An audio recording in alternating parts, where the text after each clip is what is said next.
Good afternoon, dear students. Welcome back to Social Science class. See, previous session we learnt about new empire and regions. New empire and regions, and even we are discussed about the pan-regional empire and so on, so things. So today's session we are going to learn about old and new religions. So once again, I would like to tell you. So please keep it in your mind. So we are studying between 700 to 1750 years history of India. History of India, 700 to 750. So during this 1,000 years, so the history, especially that whatever we are studying, so the 1,000 years of history, so we are exploring, witnessed, even the there we can see the major developments even in religious and even the religious traditions also, religion and as well as religious traditions also. So this session, so we are going to learn about the old and new religions and whatever, so the major developments are taken place in religious study traditions, so that we are going to learn in this session. Old and new religions.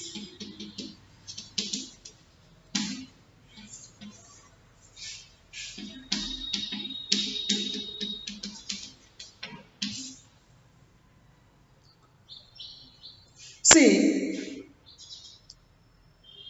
people's belief in the divine, so it was the most of the time deeply personal, sometimes and most of the times. But even the last class I told, so sometimes and most of the times, because we cannot guess the people mentality about the divine power or divine thinking or superstitious practices or supernatural practices and so on and so things. But more usually it was collective. More usually it was collective. The collective beliefs in supernatural agency religion was often closely connected with the social and as well as economic organizations of local communities. Are you getting now? So the collective belief in supernatural agency religion, so it was often closely connected with the social and economic organizations of local communities.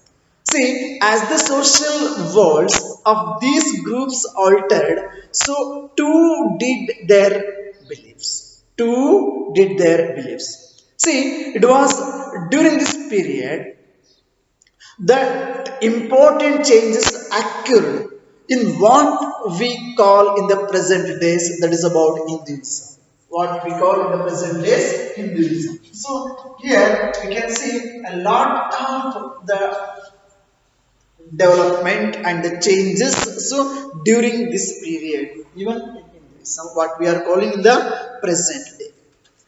See, these included the Hinduism and whatever the development taken place even in the Hinduism.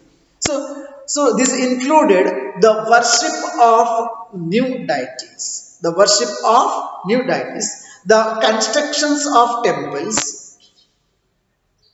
the constructions of temples by whom? So usually knows that the temples are constructed by royalty and even the growing importance of, anybody can you guess? So I'm talking about 700 to 1750 years. So the constructions of temples by royalty and the growing importance of Brahmanas. Growing importance of Brahmanas.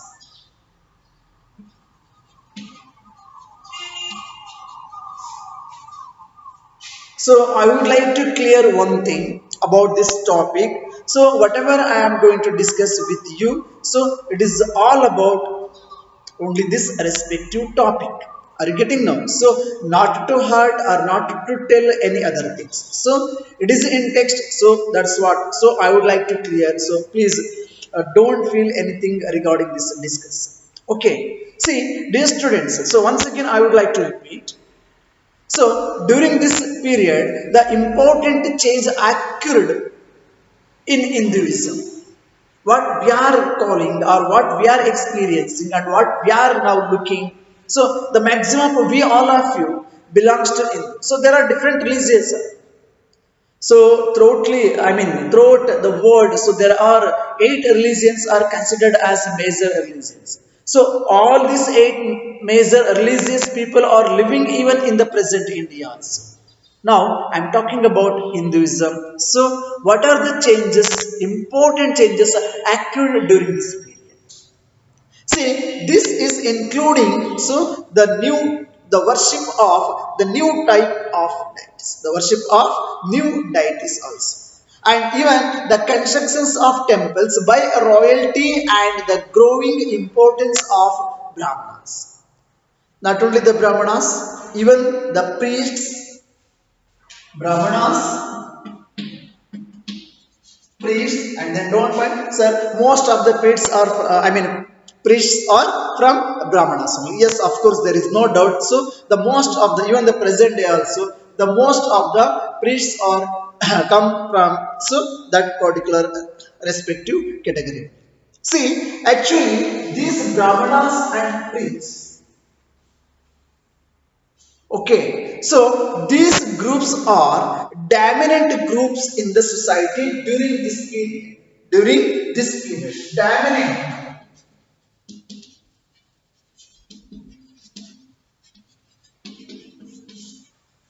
Are you getting now? So here, these two groups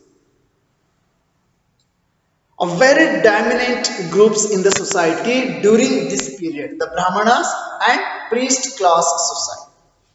See, their knowledge completely associated with, we know as that. So the priests or the Brahmanas are very familiar and even they learned also, especially the one of the ancient language of our country, that is about Sanskrit. That is about Sanskrit. See, the knowledge of Sanskrit text earned the Brahmanas a lot of respect in society. So they knows that Sanskrit and they earned a lot of knowledge from the Sanskrit text. And the rest of the people in the society, they are not aware of the Sanskrit and even they are not allowed to learn the Sanskrit language also. So that's what happened. So here the Brahmanas class and the priest class, so they were become a very dominant because they know the knowledge of Sanskrit of text. The knowledge of Sanskrit text they got, they earned, and even through this, the Brahmanas and priest class people, in the society, so they got a lot of respect also in the society. See, their dominant position, so it was consolidated by the supporter of their patrons. Even it was supported by their patrons. So, patrons means new rulers, those were searching for prestige. New rulers, those were searching for prestige. So they also support.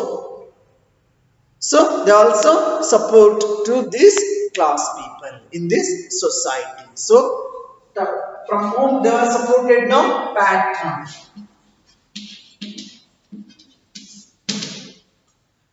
Or these patrons were new rulers searching for prestige, because they are searching for prestige. So that's what happened. No? These new rulers, so especially what happened, an influential wealthy individual who supports another person, an artist, a craftsman, or learned man, or a noble. So they want to get a prestige in the society. So how they got prestige now? So by supporting the priest class people, by supporting the Brahmanas, so they got prestige because they are I mean, I'm sorry, they were new rulers. They were emerged as a new rulers. So they needs to get prestige.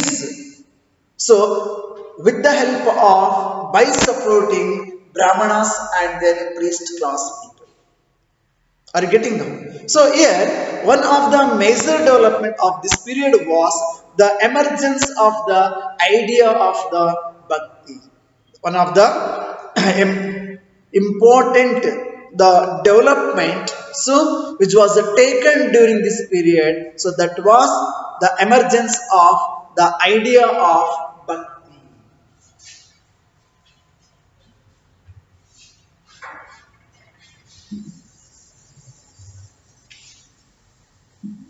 The idea of bhakti.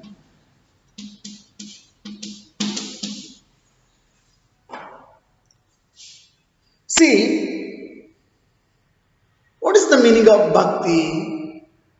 See, of a loving personal deity that devotees could reach without the aid of priests or elaborate rituals. So, regarding this bhakti, so we are going to learn in the 8th chapter. So, separately, there is a beautiful chapter where we are learning in the next class. Are you getting now? See, here, one of the, so this, please keep it in your mind. During this period, so one of the major development of this so that is what about the emergence of the idea of bhakti, of a loving personal deity to reach the divorce could reach even without the aid of priests and the elaborate rituals. So, according to the Brahmanas, according to the priests, so the all others they must follow the rituals traditional rituals and even the religious rituals and so on so things it's so expensive also and even they were not allowed to perform individually also without help of the brahmanas and priests if you are going to perform any kind of religious rituals especially in Hinduism, even the present days also. So we require the help of Brahmanas or the priest class people. So without their help, so we cannot perform any kinds of religious rituals. For everything we require. ಪ್ರತಿಯೊಂದಕ್ಕೂ ಸಹ so ನಮಗೆ ಅವರ ಅವಶ್ಯಕತೆ ಇತ್ತು so ಈಗಲೂ ಸಹ ಆ ಒಂದು ಸಂಪ್ರದಾಯ ಮುಂದುವರೆದುಕೊಂಡೇ ಬಂದಿದೆ ಸೊ ಇಂತಹ ಸಂದರ್ಭದಲ್ಲಿ ಸೊ ಇಲ್ಲಿ ಒಂದು ಹೊಸ ಐಡಿಯಾ ಸೊ ಅದು ಭಕ್ತಿ ಪಂಥ ಅಂತ ನಾವು ಕರಿತೀವಿ ಮಕ್ಕಳ ಇಲ್ಲಿ ದೇವರನ್ನ ರೀಚ್ ಆಗ್ಲಿಕ್ಕೆ ಅಥವಾ ಮೋಕ್ಷವನ್ನ ಪಡಿಬೇಕಾದ್ರೆ so without help of the Brahmanas or the priest class people so the devotees could reach and even they can elaborate the rituals ಅವರ ಅವಶ್ಯಕತೆ ಇಲ್ಲ ಅಂತೇಳಿ so regarding this concept we are going to learn in the 8th chapter are you getting now so here in the bhakti that's enough it's individual so ನನ್ನ ಒಂದು ಅಂತರಾಳದ ಭಕ್ತಿ ಏನಿದೆ ಅಥವಾ ನನ್ನ ಒಂದು ನಂಬಿಕೆ ಏನಿದೆ ಸೊ ಯಾರ ಸಹಾಯನೂ ಇಲ್ಲದೆ ಯಾವ ರಿಲಿಜಿಯಸ್ ರಿಫಾರ್ಮ್ ಅಥವಾ ರಿಲೀಜಿಯಸ್ ಪರ್ಫಾರ್ಮೆನ್ಸ್ ಅವು ಇವು ಯಾವುದೂ ಇಲ್ಲದೆ ಯಾರ ಮುಖಾಂತರದೆ ನೇರವಾಗಿ ನಾನು ಅದನ್ನ ಸಾಧಿಸ್ತಕ್ಕಂಥದ್ದು ಅಚೀವ್ ಇಂತಹ ಒಂದು ಭಕ್ತಿ ಪಂಥದ ಉಗಮವನ್ನ ನಾವು ಕಾಣ್ತೀವಿ ಸೊ ಇಂತಹ ಸಂದರ್ಭದಲ್ಲಿ ಈ ಭಕ್ತಿ ಪಂಥ ಏನಿದೆಯಲ್ಲ ಸೊ ಈ ಭಕ್ತಿ ಪಂಥ ಸಮಾಜದಲ್ಲಿ ಈ ಒಂದು ಬ್ರಾಹ್ಮಣರ ಮತ್ತೆ ಪುರೋಹಿತ ವರ್ಗದ ಆ ಒಂದು ದಬ್ಬಾಳಿಕೆ ಏನಿತ್ತಲ್ಲ ಅದನ್ನ ಸಂಪೂರ್ಣವಾಗಿ ಅದರ ವಿರುದ್ಧ ನಿಂತ್ಕೊಳ್ಳುತ್ತೆ So, regarding this, we are going to learn in the 8th chapter. Once again, I would like to remember you. See, dear students, so during this time, what happened now? So, to avoid or to control the Brahmanas and priest class people and their dominance in the society, so the new idea, it was emerged. That is called the idea of bhakti. And also dear students, so this was the period when new religions appeared in our subcontinent also. So during this period only, so the new religions were appearing.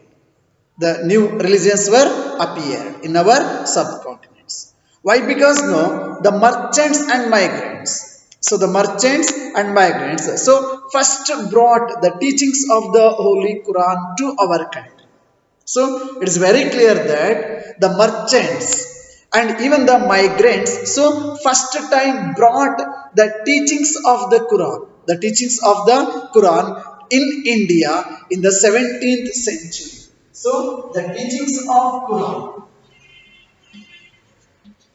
the teachings of Quran brought by so the new merchant, I mean during that time those who are there, the merchants and traders during 17th century. So it is very clear that here what happened during this period, the one thing that the idea of bhakti it was emerged during this period, and also in the same period the new religious, I mean religions were appeared in our subcontinent.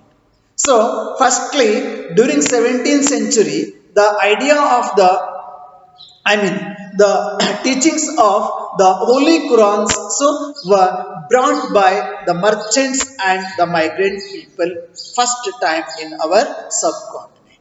See, the Muslims regards the Quran as their holy book. So we all of you knows that. So Quran is a holy book of Islam religion. And even so, the Muslims they were accept the sovereignty of the one God. You knows that. So Eka Devata Radhane ಎಂದು ನಾವಲ್ಲಿ ಕಾಣಿಸ್ತೀವಿ. So that is about the sovereignty of one God. So the only one God. So which we call as the Allah. See, whose love, mercy, and even so the bounty embrace all those who believe in Him. So, without regard to social background, without regard to social background. So, this is what the main teachings of the Quran. So, the God is only one. Okay, here, whoever it may be, those who are coming from the different social background, so all completely. So, it's embraced and even the believed all in Him. So, the Muslims they were accepted and even they were became the followers of Allah.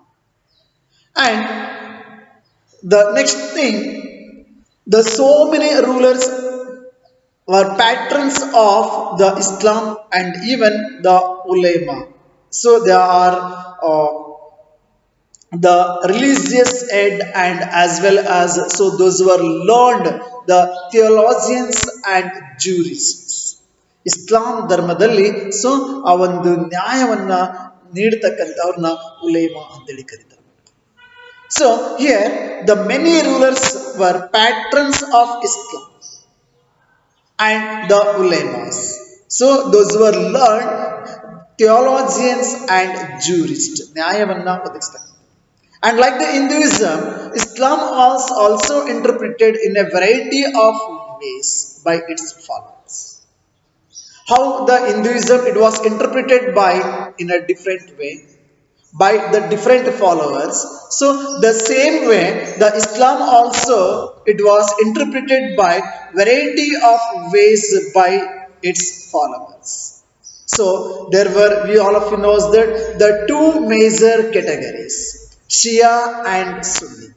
Shia and Sunni. So these are the two major sector of Islam religion. So here Shia Muslims to whom we used to call as a Shia, those who are believed that the Prophet Muhammad was son-in-law. The Prophet Muhammad's son-in-law Ali. So Ali was the son-in-law of Prophet Muhammad. Those who are believed the Prophet Muhammad's son-in-law Ali. So he was the legitimate leader of the Muslim community.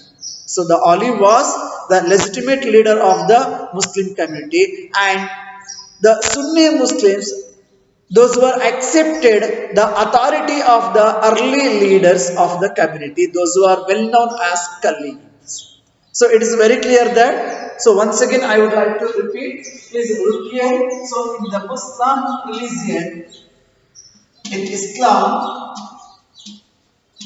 so there we can see the two major sectors. One is called Shias and another one Sunnis. So, to whom used to call as a Shias? No, those who are believed only. Those who are believed Ali. So who was this Ali? So Ali was the son-in-law of Prophet Muhammad, Paigambar. So Pravadi Muhammad Paigambar ಅವರ son-in-law ಆದಂತ ಆಲಿಯನ್ನ, so those who are believed the legitimate leader of the Muslim community. So according to Shias, so Ali was the leader of Muslim community. So for them and the followers of the Ali, we used to call as a Shias. And what about Sunnis? So Sunnis, so they were believed the early leaders of the community, those who are called as Khalif. So those who are the followers of Caliphs, those who are the early leaders of the Muslim community, so those followers, so well known as Sunnis. I hope you all of you understand this to the major sector of the Islam religion. So the followers of the Alis, they used to call as a Shias, and the followers of the Caliphs, so they used to call as a Sunnis. So these Sunni and Shias are the two major religious sector in this respective religion. So, and also there were other important difference between the various schools of law. The various schools of law, especially Anafi and Shafi, mainly in our country, and in theology and mystic traditions also. In theology and mystic traditions also, there we can see a lot of difference among Shia and Sunnis, and even so there is another one important differences between the various schools of law, that is about the Anafi and Shafi. Anafi and Shafi. So, especially this Anafi and Shafis existed in our country, and even there is a lot of difference even in the theology also and mystic traditions also. So, this is all about the old and new religions during the 700 to 750 years. I hope you all of you understood this topic. And the next class we are going to learn about thinking about time and historical period. Now we are going to end this session. Okay, the next class I am going to continue with the new topic thinking about time and historical periods. Thank you. Have a nice day.